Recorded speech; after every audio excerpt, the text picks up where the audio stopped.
Idealvoyance.fr, coaching de vie spirituelle par téléphone, chat et email présente. Sud Radio, à votre écoute, 16h-17h, Alexandre Delevanne.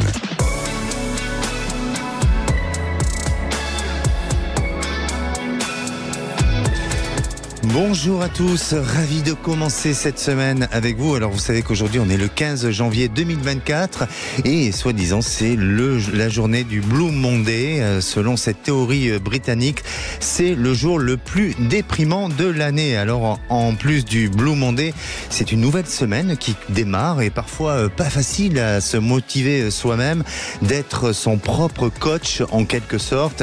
Et pourtant vous y êtes obligé si vous voulez atteindre vos objectifs.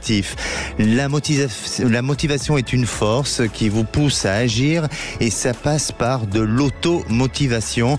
Avez-vous cette capacité à vous motiver? Comment faites-vous tout simplement?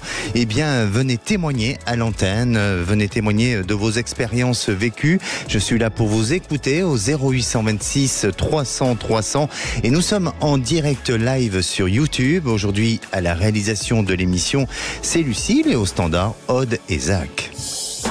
Sud Radio, à votre écoute, Alexandre Delevanne. Et je reviens sur le groupe à votre écoute sur Facebook concernant justement pour gagner en motivation qui est notre sujet du jour. Et je prends un message de Catherine qui nous dit en ce moment zéro motivation, mais je sais que ça reviendra au printemps, l'hiver j'hiberne. Alors c'est vrai que c'est une période où c'est pas facile. Nous arrivons en fin bientôt d'hiver et c'est difficile de se motiver. Mais il y a plein d'astuces et de conseils à vous donner pour justement retrouver cette motivation. Et à présent, on va être motivé d'entendre et d'accueillir notre premier auditeur, Stéphane. Bonjour Stéphane. Bonjour Alexandre. Bienvenue sur Sud Radio. Bon, merci. Meilleurs vœux à tous. Bonjour à toute l'équipe. Merci Stéphane. Alors, je crois qu'on arrive à la date limite des meilleurs vœux, hein, mais il n'y a pas de période pour souhaiter les meilleurs vœux, mais je vous les souhaite quand même. Vous avez 47 ans, vous travaillez dans le secteur de la sécurité et vous vivez en Nouvelle-Aquitaine, c'est bien ça? Oui, tout à fait.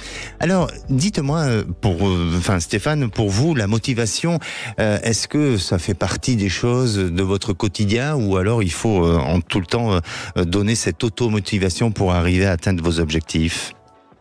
Elle est présente au quotidien. Il faut effectivement se motiver certains jours parce que les jours ne se ressemblent pas. Oui. Qu'est-ce que vous faites pour donner cette motivation-là? Pour la porter, pour la dynamiser? J'essaie de rester positif, d'aller toujours de l'avant et de faire au mieux les tâches qui me sont confiées. Oui. Et vous y arrivez? Oui, dans l'ensemble, oui. Ce qui pose problème, c'est surtout l'entourage professionnel qui peut parfois vous mettre des bâtons dans les roues.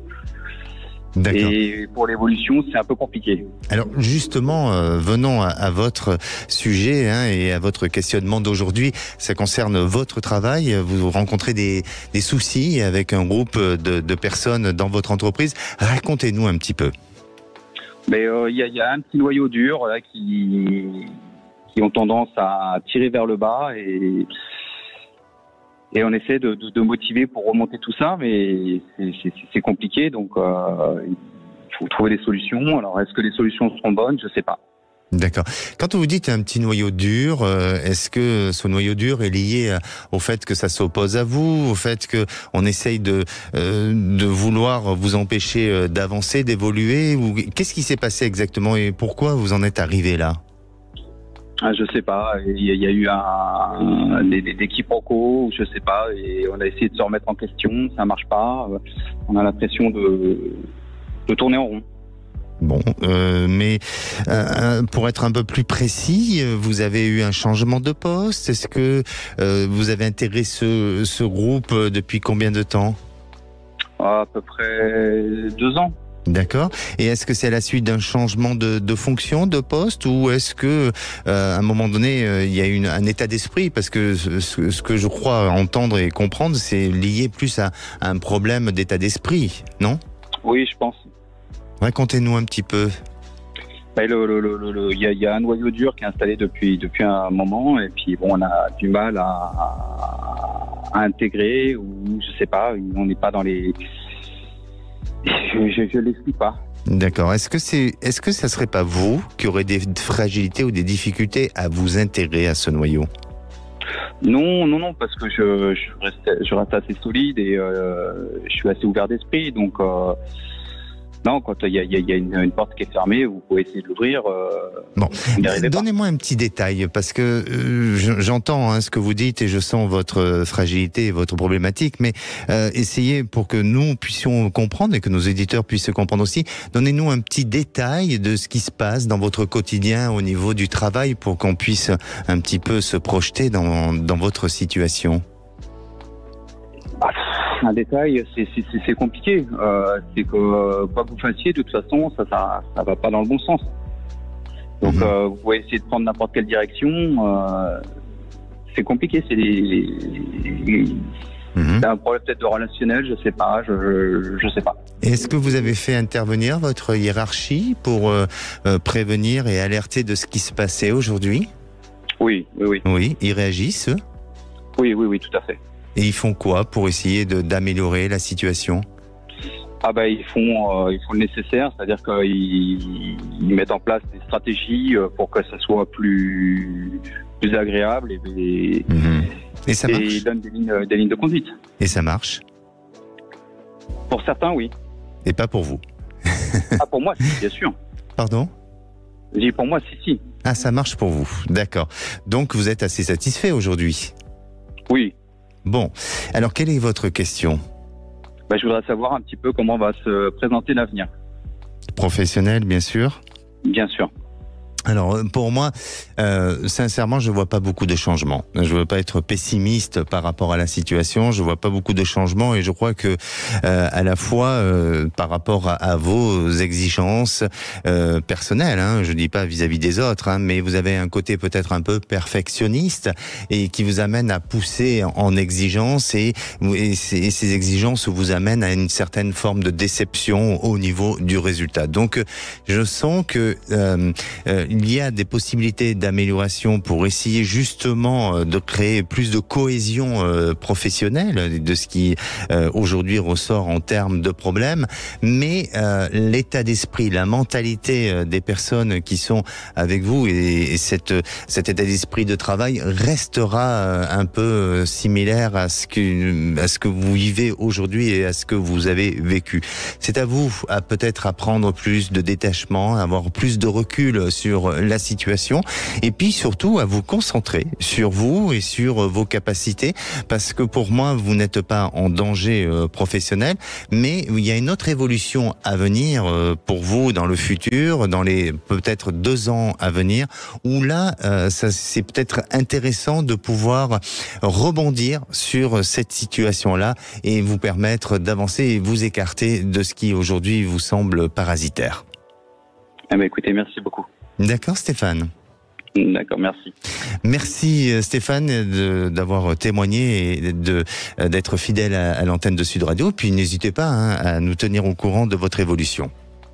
Ça marche, merci beaucoup. Merci, prenez soin de vous.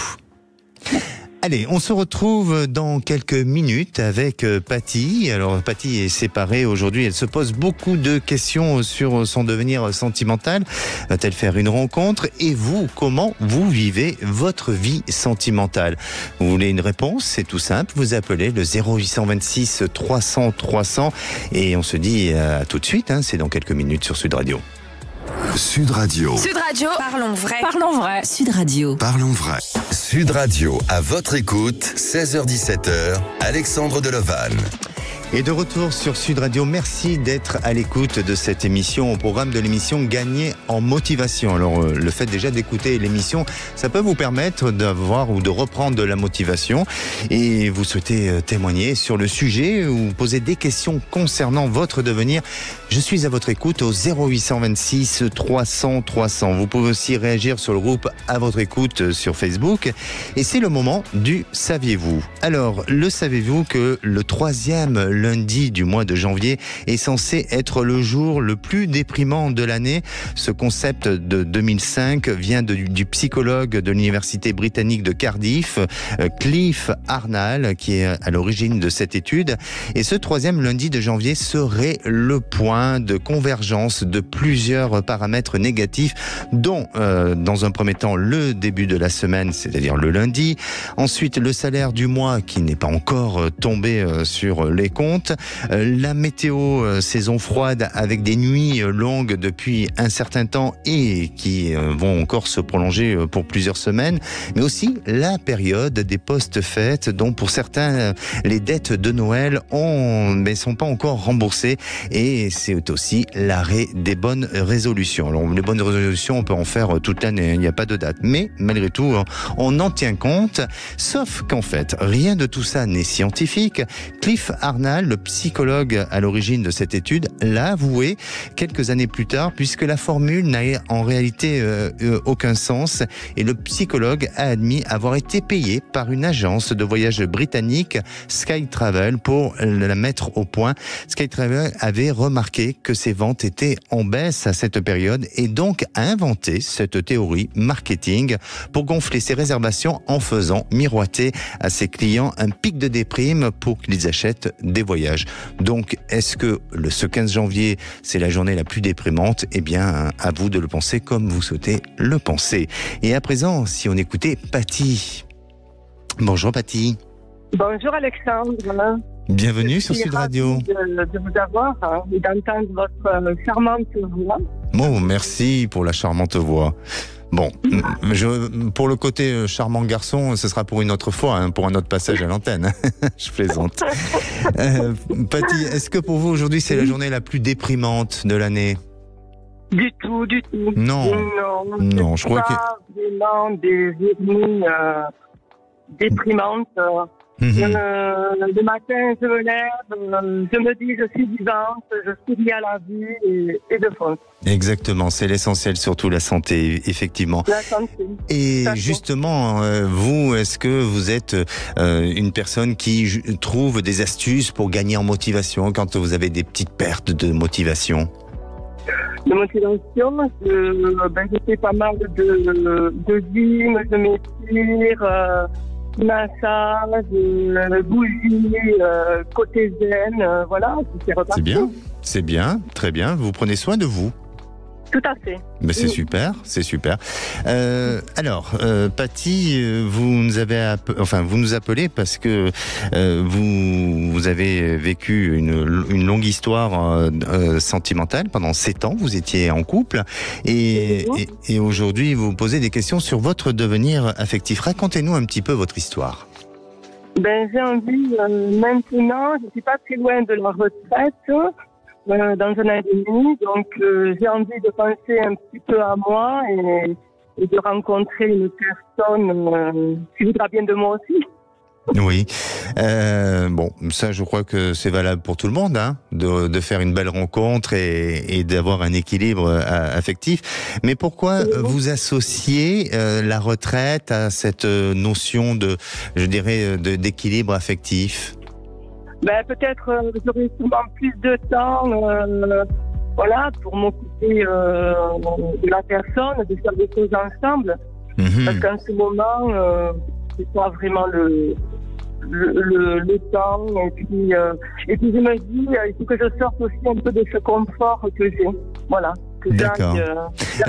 Alors, qu'est-ce que vous allez faire justement pendant cette période de retraite? Est-ce que vous envisagez de faire des activités? Oui, plein d'activités nautiques, de la marche.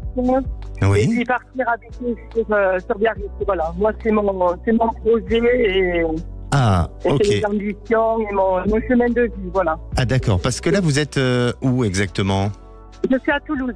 Vous êtes à Toulouse, donc vous voulez partir sur Biarritz. Alors, la problématique peut se poser si jamais vous rencontrez quelqu'un aujourd'hui à Toulouse et que vous avez envie de partir.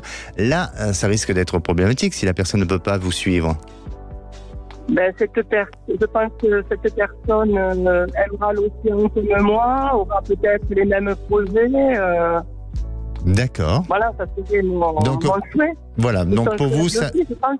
Voilà, pour vous, ça ne sera pas une difficulté et que les choses vont se poser et se mettront en place comme elles doivent se mettre en place. C'est bien ça, hein? Ouais. En fait, je pense avoir une année où je commence à être alignée sur moi-même. Mhm. Et voilà, le tunnel est derrière. J'ai l'impression de voir la lumière maintenant devant. Super, vous êtes... En tous les cas, vous avez... moi-même à l'intérieur de moi. Très bien. En tous les cas, vous avez un discours assez optimiste et positif, c'est bien. Vous êtes à Toulouse, vous avez 61 ans, hein, Patty? Oui, 65 ans. Oui. Et donc aujourd'hui, vous rêvez de trouver l'amoureux. Donc on lance un appel, on ne sait jamais, hein, s'il y a une personne disponible. Voilà, vous êtes prête pour accueillir l'amour, on ne sait jamais, hein. Voilà, le standard est ouvert. Prendre le temps à accueillir l'amour et voilà, puis de donner de mon temps.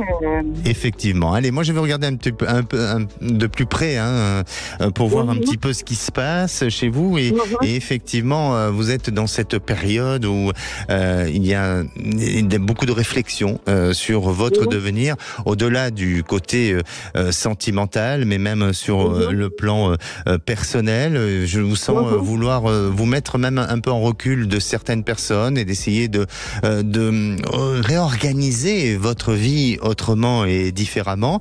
Et c'est bien, c'est plutôt bon d'aller dans ce sens-là. Vous êtes dans un bon alignement. Et vous verrez que sur le plan affectif, eh bien, il y a une réalisation. Alors, elle n'est pas pour tout de suite, mais je la sens quand même en 2025 où vous serez dans une belle réalisation. Vous risquez d'ici 2025 rencontrer quelqu'un, mais cette personne aura du mal à faire des choix sur sa vie, ou peut-être parce que ça sera pas complètement quelqu'un de disponible, vous voyez, qu'il y aura une période un petit peu de fragilité, de perturbation émotionnelle personnelle, et donc c'est une histoire qui n'est pas amenée à durer sur du long terme. Par contre, à partir de 2025, là vous rentrez dans cette période justement de stabilité, de réalisation, de construction aussi, et ça tombera à peu près à la période de la retraite. Donc ça permettra pour vous de pouvoir aligner ce qui a besoin d'être aligné et de pouvoir aussi changer votre vie, votre quotidien sans qu'il y ait trop de perturbations émotionnelles. D'accord. Donc laissez faire ce temps parce qu'il est en train de se mettre en place. Continuez dans les démarches dans lesquelles vous êtes, hein, c'est-à-dire même avec vos activités, vos loisirs, surtout n'arrêtez pas et vous verrez que vous ferez cette rencontre justement au travers d'un loisir, au travers d'une activité extérieure, peut-être de quelqu'un que vous avez déjà connu auparavant, mais avec qui les choses n'ont pas pu se faire jusqu'à présent et elles se feront au moment voulu. D'accord. Et cette personne, je la rencontre sur Toulouse ou sur la côte basse, hein? Moi, je pense que vous la rencontrez plus sur Toulouse, mais vraiment la vie fera que vous êtes vraiment fait pour tous les deux vous rencontrer, puisque cette personne pourra se rendre disponible et permettre à ce que votre histoire se déplace et vous accompagne dans votre nouvelle vie du côté de Biarritz. D'accord ? D'accord. Et cette personne, je l'ai déjà rencontrée, on s'est déjà parlé. Alors, le moment où vous allez rencontrer cette personne, vous l'aurez peut-être déjà rencontrée, mais pour l'instant, j'ai pas le sentiment que vous l'ayez encore rencontrée. Il faut laisser encore un petit peu de temps parce que c'est pas pour tout de suite. Et surtout, oui. Et les personnes qui arrivent avant, là, Oui, dites-nous. Oui, c'est des personnes que j'avais quelqu'un en vue et je me dis, est-ce que c'est vraiment une personne sur qui il faut que je me pense ou pas? Non, pas forcément. Mais n'hésitez pas à revenir vers nous, vraiment, Patty, pour qu'on puisse vous apporter plus d'informations. D'accord ? N'hésitez pas. D'accord. Merci, à très bientôt. Prenez soin de vous. Le standard va vous reprendre, on prendra le témoignage un peu plus tard. Merci beaucoup. Allez, si vous aussi vous posez des questions ou sur votre devenir et vous souhaitez témoigner à l'antenne, c'est le 0826 300 300. Ne bougez pas, on revient dans un instant avec Marjorie. Alors Marjorie, elle est un peu lassée par sa vie de célibataire, elle nous raconte son histoire et c'est dans quelques minutes sur Sud Radio. Sud Radio, à votre écoute, Alexandre Delevanne. Sud Radio, à votre écoute, 16h-17h, Alexandre Delevanne. Et de retour sur Sud Radio, il est bientôt 16h30. Vous pouvez aussi nous suivre en direct live sur YouTube. Et si à présent vous voulez témoigner dans l'émission demain, le sujet sera sur l'hypersensibilité. Alors si vous aussi vous souffrez de l'hypersensibilité, venez témoigner au 0826 300 300. Et en attendant, je vais vous donner quelques conseils pour gagner en motivation. Les conseils que je vais pouvoir vous donner, eh bien, je les ai perdus. Alors c'est pas grave, je vais les retrouver dans quelques instants. Mais en attendant, je vais accueillir Marjorie. Bonjour Marjorie. Bonjour Alexandre. Comment allez-vous Marjorie ? Je vais très bien. Bon, bienvenue sur Sud Radio. Merci. Marjorie, vous avez 44 ans, vous êtes assistante commerciale et vous habitez les Landes. Tout à fait.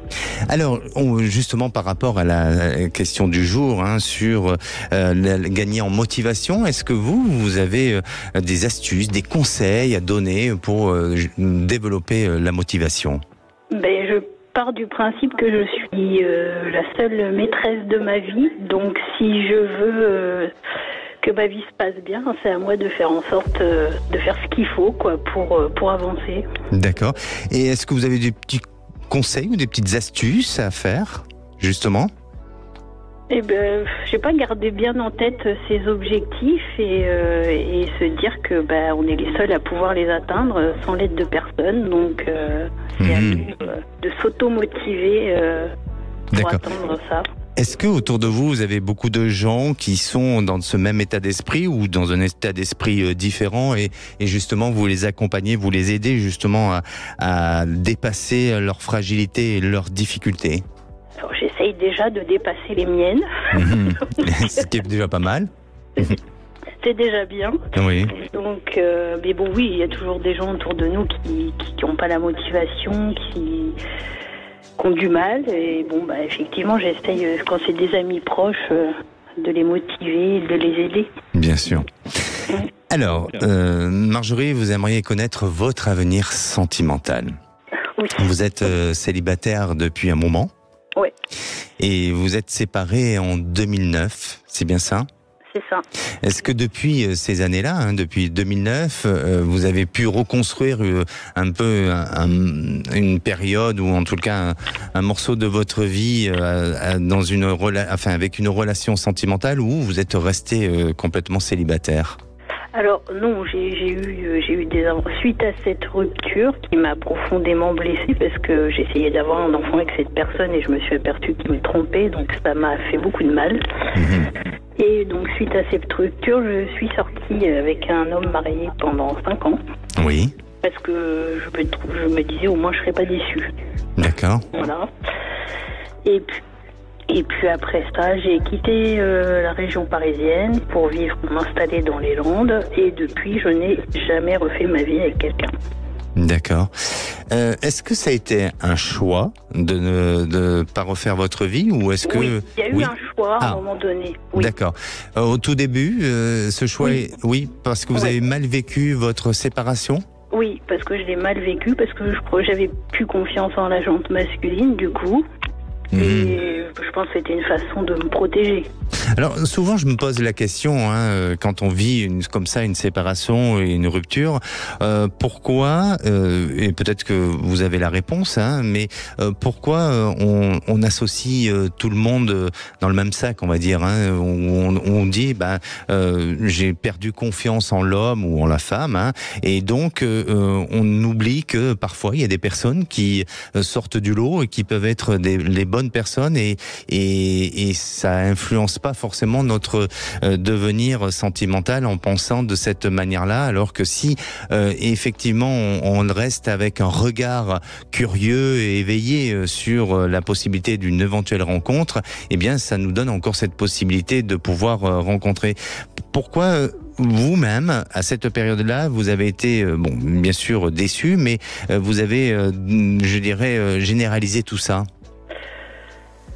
Parce que je sais pas, sur le coup j'étais déçue, ça m'a blessée et je pense que il m'a fallu quelques années avant de passer à autre chose et de refaire confiance.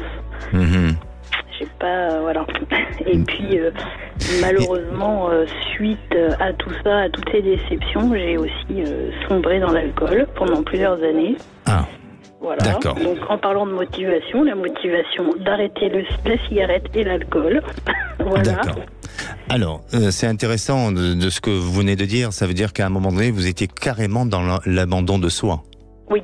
Et donc, plus à même de pouvoir séduire, de rencontrer ou qu'on s'occupe de vous. On se renferme tellement sur nous-mêmes dans ces cas-là que voilà, tout est fermé, quoi. Tout est.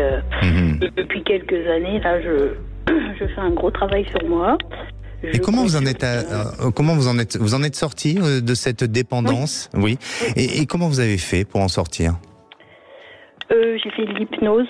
Oui. Beaucoup, et j'ai fait des séances de magnétisme aussi également. D'accord. Je suis assez réceptive, et puis il y a une question aussi de volonté, puisqu'on en parle. Oui. Voilà. Oui, de force. De s'en sortir, il faut une force intérieure à un moment donné. Bien sûr, de courage. Bien sûr. Il faut reprendre sa vie en main. Bien sûr. Alors, aujourd'hui, donc, vous avez envie de reconstruire votre vie. Vous êtes prête à tendre la main et à ouvrir votre porte et à créer une vie à deux. Est-ce que vous-même, vous êtes dans cette initiative, mais est-ce que vous mettez des actions en place pour rencontrer quelqu'un? Alors, je me suis inscrite sur site de rencontre. Oui. Bon, le truc, c'est que c'est souvent des relations éphémères, hein, faut pas se voiler la face, souvent. Et des fois, ça m'arrange, mais bon, là, j'ai rencontré quelqu'un, c'était au mois d'octobre. Oui. Et il s'est avéré que c'était quelqu'un que je connaissais, entre guillemets, c'est un ancien patron de mon frère. D'accord. Donc, je l'avais déjà vu. Et on est sortis ensemble, ça a matché. Et pour une fois, j'ai eu le sentiment que je pouvais retomber amoureuse. Alors que ça m'était plus arrivé depuis tellement longtemps que j'y croyais plus, en fait. Et là, je me suis dit, mais si, en fait, ça peut encore m'arriver. Très bien. Et en fait, c'est lui qui a rompu au bout de 3 semaines parce qu'il avait des problèmes sexuels, on va dire. Et qu'il n'a pas voulu m'infliger ça. C'est ce qu'il m'a dit après, est-ce que c'est vrai ou pas. Donc oui, j'ai été déçue. Mais bon, c'est la vie, c'est comme ça. Mais du coup, ça m'a redonné confiance dans le fait que, bon, je suis capable quand même d'avoir des sentiments pour quelqu'un. C'est déjà pas mal.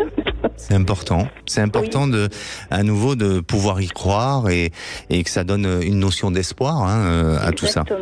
Bien sûr. Et depuis ? Et depuis, j'étais, j'avais plus envie, ça m'avait un peu déçue, donc je me suis pas, je m'étais réinscrite sur un site de rencontre, mais sans plus m'attarder à ça, quoi. D'accord. J'avoue que les sites de rencontre, ça me saoule un petit peu. Ça vous saoule. Ça peut se comprendre aussi, hein. Et puis, à un moment donné, on perd espoir. Voilà. On peut perdre espoir quand on cumule des histoires sans lendemain. C'est un peu décourageant. Mais vous inquiétez pas parce que pour moi, je vous sens être dans une nouvelle réalisation. Il y a justement ce besoin chez vous de gagner de la confiance. Vous êtes en train, je dirais, de travailler sur vos ressources personnelles et de repartir sur quelque chose de plus optimiste et de plus positif. Et je vous dirais même que autour de l'entourage, vous êtes en train de nettoyer pas mal de choses. Ça peut passer de votre entourage personnel, mais ça peut être aussi de l'entourage professionnel, où il y a quand même tout un travail sur lequel, vous êtes en train de changer et de modifier les choses. Alors ça se fait en douceur, mais ça se fait progressivement. Et puis alors ça n'a pas de lien peut-être direct, mais chez vous, et c'était important de vous le dire, la relation avec votre maman, elle est comment ? Compliquée. Oui. C'est pour ça que je tiens à le dire et je crois que vous avez besoin d'apaiser votre cœur à ce niveau-là pour justement vous, en tant que femme, être beaucoup plus dans une certaine forme de sérénité. Et vous allez rencontrer une personne, bien sûr, qui va vous amener à votre épanouissement et à votre réalisation sentimentale. L'automne 2024 est une excellente période justement pour aller vers quelque chose de bon, de changeant, rassurante, favorable et surtout avec un meilleur accomplissement sur le plan affectif et personnel. Et cette personne, vous allez la rencontrer par le biais de peut-être de services ou de choses qui peuvent être proposées ou peut-être de services donnés, apportés ou d'échanges, où il y a quelque chose qui ressort autour de ça et ça vous permettra de pouvoir mieux vous connaître et de mieux vous apprécier. Une vraie rencontre normale. Une vraie rencontre normale, Marjorie. Pas effectivement. Exactement, exactement. Alors, il faudra nous tenir au courant de votre évolution. Et on attend de vous que justement votre vie s'améliore comme vous essayez de le faire depuis quelques années. Et bravo à vous. D'accord ? Merci beaucoup. Merci Marjorie. Prenez soin de vous. Bien. Allez, avant de retrouver notre prochaine auditrice, je vais vous donner quelques conseils pour gagner en motivation. J'ai retrouvé mes petites notes. Alors, dans un premier temps, appliquez la méthode des 2 minutes. Lancez-vous pour 2 ou 3 minutes à peu près par jour. Lancez-vous des objectifs sans effort et essayez de les mettre en application et recommencer ces objectifs-là plus tard jusqu'à ce que vous obtenez plus de motivation. Fixez-vous aussi des objectifs clairs, mesurables et positifs. Vérifiez vos avancées. Vous avez besoin de savoir si vous approchez du but et vous allez pouvoir aussi réajuster, recadrer au moment où il faudra pouvoir le faire. Félicitez-vous, et ça c'est important, et récompensez-vous aussi. Alors ne vous récompensez pas trop quand même, hein. Soyez, je dirais, juste avec vous-même. Trouvez du soutien avec des personnes qui ont le même objectif que vous. Parlez de votre projet à vos proches en leur disant que vous aimeriez avoir le soutien. Faites des pauses, c'est important de faire des pauses parce que l'épuisement peut entraîner une baisse de motivation et il ne faut pas hésiter à faire ces pauses et revenir après. Demandez si vous êtes fixé un objectif trop haut, demandez ce que vous pouvez faire en termes de motivation et prenez le contrôle de la situation. Et avec tous ces conseils, bien ça vous permettra de pouvoir atteindre mieux vos objectifs. Et à présent, j'accueille ma prochaine auditrice, Sophie. Bonjour Sophie. Oui, bonjour Alexandra. Bienvenue sur Sud Radio. Bonjour, oui. Alors Sophie, vous avez 58 ans, vous êtes en Gironde et oui. vous travaillez en cuisine au sein d'une propriété agricole, c'est bien ça ? Oui, c'est tout à fait ça, oui. Et vous avez des soucis avec vos collègues ? Avec la hiérarchie surtout. Ah, la hiérarchie, d'accord, ok. C'est un peu compliqué en ce moment, oui. D'accord, je crois que vous êtes en arrêt de maladie, enfin vous avez été en arrêt de maladie auparavant. Oui, c'est ça. Et aujourd'hui, vous en êtes où un petit peu par rapport à votre situation ? Alors j'ai été arrêtée à plusieurs reprises. J'ai été arrêtée en 2 fois. J'ai repris une première fois en mi-temps pour reprendre doucement. J'ai été re-arrêtée suite à une récidive. Oui. Et là, je suis actuellement encore en mi-temps thérapeutique. Oui. Mais j'ai quand même pas mal de soucis. On me met une pression importante. Comme je suis pratiquement en fin de carrière, il me reste 5-6 ans à faire. On me met quand même une pression, on me fait des petites méchancetés. Je sens qu'on a dit que je m'en aille, quoi. D'accord. Donc je voudrais savoir si vous ressentez ma fin de carrière positivement ou si vous me sentez partir, retomber malade, voilà. Si vous pouvez m'aiguiller un petit peu. Est-ce que c'est vous, est-ce que c'est vous-même que vous sentez quand vous pousse vers la sortie, ou tout simplement c'est qu'à un moment donné, vous avez le sentiment d'avoir fait un peu le tour et que vous êtes épuisé de votre activité, ce qui peut se comprendre aussi quand on est à l'approche de la retraite, on peut être fatigué, et donc du coup vous n'êtes plus dans cette réceptivité, je dirais, de votre hiérarchie, et ça crée des réactions. Est-ce qu'il n'y a pas une part aussi de votre côté où vous n'êtes plus dans ce live moteur, vous voyez, dans cette dynamique-là? Peut-être un peu, mais je pense qu'ils m'ont un peu... C'est un peu la hiérarchie qui m'a rendu comme ça, si vous voulez. Quand je suis tombée malade, on m'a fait des reproches, presque que j'avais fait exprès de tomber malade, alors que c'est une maladie suite à une usure professionnelle, à une usure mécanique. D'accord, oui. Donc vous êtes senti jugé. Voilà, tout à fait. Exactement. Bon, en tous les cas, moi, de ce que je ressens pour vous, Sophie, c'est que je ne vois pas beaucoup de changements. C'est-à-dire que vous allez aller jusqu'au bout. Peut-être qu'il y aura peut-être une retraite anticipée. Il se peut qu'il y ait un changement de poste et de fonction d'ici là, mais ça va vous arranger. Ça va vous permettre peut-être d'avoir un sentiment, c'est pas joli comme terme, hein, mais de vous mettre un peu dans une voie sans issue. Mais à la fois, ça va pas vous déranger parce que ça va vous permettre d'être beaucoup plus tranquille et de terminer, je dirais, cette période professionnelle avec plus de sérénité. Donc, je vous sens prendre du recul sur la situation. Je vous sens pas forcément avoir beaucoup d'amélioration, mais je ne vous sens pas être dans une situation de difficulté ou de oppression sur vous. Et bien au contraire, je pense que les choses vont s'arranger un peu mieux et vous verrez qu'il y aura une femme dans votre travail qui vous permettra aussi de vous aider ou de vous protéger pour justement finir votre parcours professionnel convenablement. D'accord. Ok, c'est surtout ce que je voulais savoir. Si je pouvais finir ma carrière avec un peu moins de pression, parce qu'il y a déjà de la pression au niveau du boulot, par le boulot par lui-même, et si en plus la hiérarchie vous met encore plus de pression, voilà, c'est ce que je voulais vous inquiétez pas. Et puis il y aura moyen peut-être à un moment donné de partir avec une petite anticipation. D'accord ? Ah d'accord, très bien. Ok, très bien. Gentil. Merci beaucoup Alexandra. Allez, restez dans cette dynamique, dans ce courage et dans cette force. Merci beaucoup. Merci à vous, prenez soin de vous. Merci, au revoir. Et si vous aussi, vous avez besoin de mon ressenti, d'être accompagné dans votre évolution de vie, n'hésitez pas à appeler le 0826 300 300. On se retrouve dans quelques minutes avec Stéphanie. Elle s'inquiète sur sa situation à venir.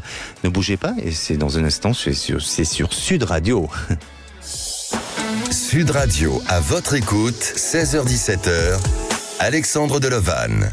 Sud Radio, à votre écoute, 16h-17h, Alexandre Delevanne.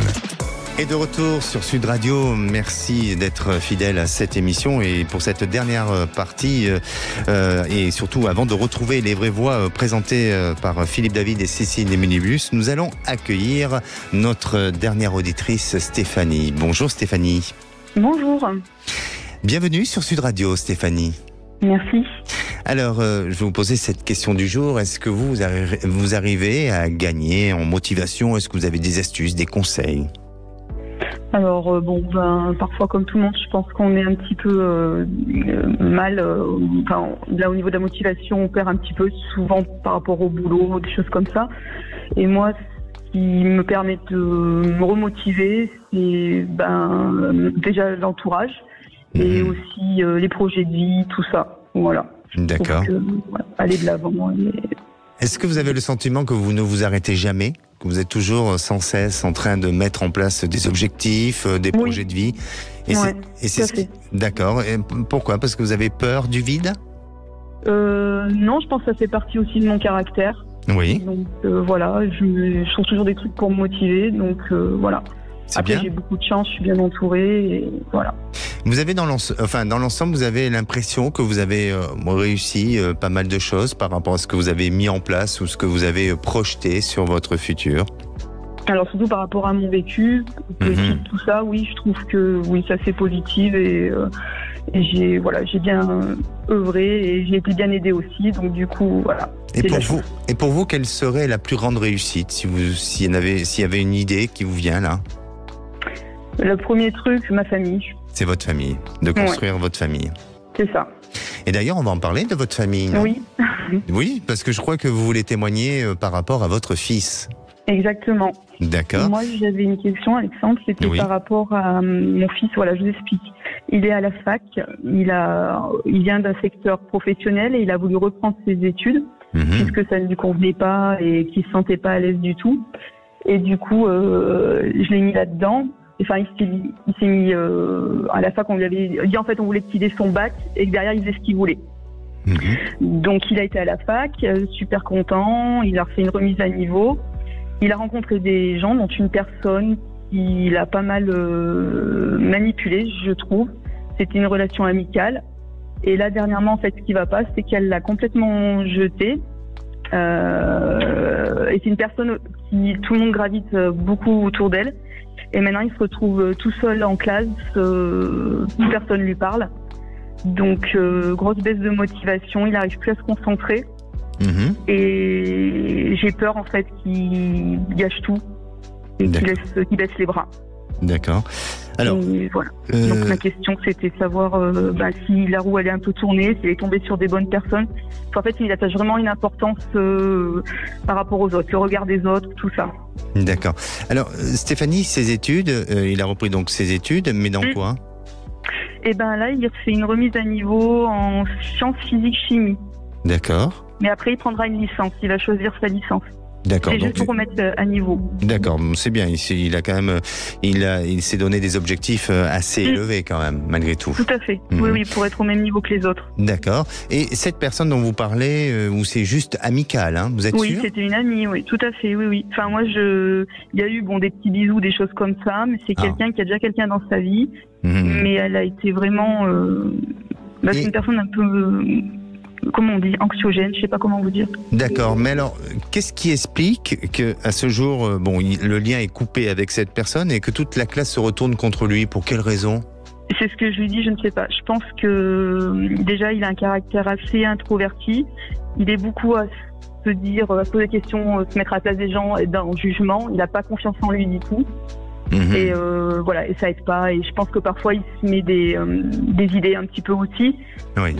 Donc il avance pas. En fait, il bloque par rapport à ça. D'accord. Mais il avance quand même dans la vie. Moi, je trouve, il a des amis à l'extérieur qu'il a rencontrés dans son entreprise et dans son école d'avant, avec qui il y a une forte amitié.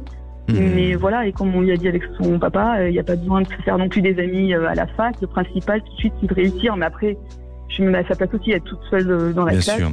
Mais il parle avec vous ? Vous arrivez à ouvrir un dialogue ? Un peu, oui. Il est vraiment ouvert au dialogue ? Oui, il nous écoute un peu, mais il échange quand même un peu. Donc je suis rassurée à ce niveau-là. D'accord. Après, il a pris un traitement très longtemps, mais là, on a arrêté. D'accord. Alors moi, sincèrement, de ce que je ressens, après, bien entendu, que c'est son devenir et vous le connaissez mieux que quiconque, parce que c'est votre fils avant tout, mais il n'y a pas de grande inquiétude à avoir. Et je crois que, au contraire, pour l'instant, il se positionne un peu en tant que victime, en tant que le vilain garçon qui, on l'abandonne, on lui donne pas suffisamment de satisfaction, d'amour, de reconnaissance, de plein de choses. Et donc, le fait qu'il se dévalorise, ça lui permet pour lui de pouvoir se réconforter dans quelque chose. Mais vous inquiétez pas, tout ça est un passage et tout ça va se mettre en place pour lui et va changer pour justement permettre de regagner confiance et d'aller jusqu'au bout de ses objectifs. Donc pour moi, je sens que les choses vont se modifier, vont changer dans l'avenir et vont permettre de gagner à nouveau confiance. D'accord. Vous avez pas une période à peu près ? Ça va être très rapide. Sous une période de 3 mois, ça va aller beaucoup mieux. D'accord. Et je peux juste savoir aussi, est-ce que vous avez une idée après sur quel secteur d'activité ? Alors c'est difficile de vous dire parce que là on doit rendre l'antenne, je suis vraiment désolé. Mais par contre vous allez rester en ligne, le standard va vous reprendre et on va vous reprogrammer pour une prochaine fois, d'accord ? D'accord, ça marche. Merci à vous. Merci à vous. Prenez soin de vous. Merci vous. Allez, au revoir. Pour conclure, je dirais une bonne motivation aboutit à une bonne action. Et nous on se retrouve demain, le sujet sera sur l'hypersensibilité et de ses conséquences. N'hésitez pas à apporter vos témoignages sur le groupe À votre écoute. La place est aux vraies voix et bonsoir Philippe David. Bonsoir Alexandre Delovan. Le menu des vraies voix. À 17h30, la nouvelle ministre de l'Éducation Amélie Oudéa-Castéra a été prise pour cible par Mediapart pour avoir mis ses enfants dans le privé. D'où notre grand débat. Est-ce que trop de transparence de la vie publique nuit au débat de fond ? Notre expert du jour sera Arnaud Stéphane, communicant, fondateur de la note de com.com. À 18h35, le coup de projecteur des vraies voix. Alors que s'ouvre le forum de Davos en Suisse, un rapport publié par Oxfam révèle que les 5 plus grandes fortunes du monde ont doublé en seulement 4 ans. D'où notre question. Les 5 plus grandes fortunes planétaires ont doublé depuis 2020 selon Oxfam. Est-ce choquant ? Oui ou non ? Notre expert du jour sera Stanislas Hanoun, responsable de campagne Inégalité et justice fiscale chez Oxfam France. Nos 3 éditorialistes du jour, Philippe Bilger, Elisabeth Lévy et Tom Conan. Bonne émission. Sud Radio, à votre écoute, 16h-17h, Alexandre Delovan. Avec idéalvoyance.fr, coaching de vie spirituelle par téléphone, chat et email. Sud Radio.